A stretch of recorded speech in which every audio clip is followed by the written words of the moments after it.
The name Ellen Wren is probably not familiar to you. Her life in Southampton around 1900 of poverty, alcoholism, squalor and prostitution is not one with which many would care to associate. Yet her death was the catalyst for social reform from which we all benefit today. She lived at a time of considerable economic upheaval, a period of tremendous wealth, but also unbelievable poverty. Disease was widespread, with scarlet fever, typhus and cholera common.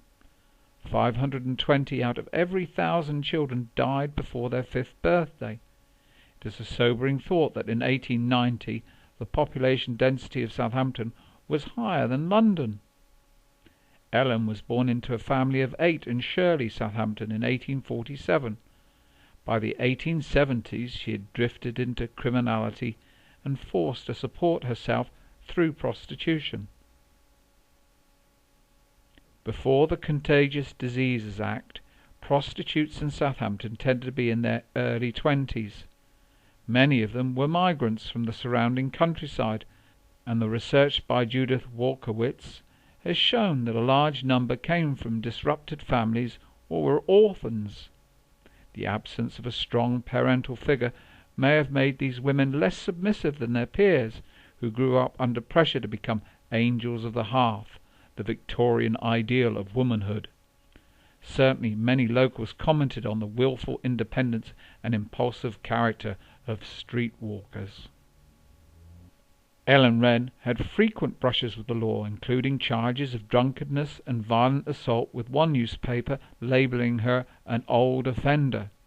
She lived in Simnel Street, referred to at the time in government reports as unfit for human habitation. Ellen Wren lost her life in a one-room attic in 1894 after passing out from drinking gin or mother's ruin. She suffocated on her own vomit, dying of asphyxiation.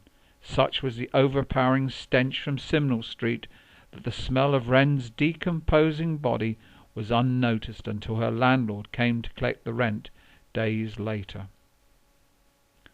But the radical Southampton Times newspaper, which was campaigning for housing reform, was quick to pick up on the story of Ellen Wren, and her name became a watchword for better housing.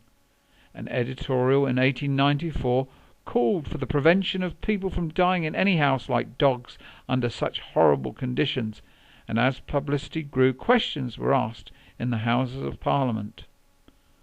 Finally, Southampton Council appointed a committee in 1894 to investigate the housing problem.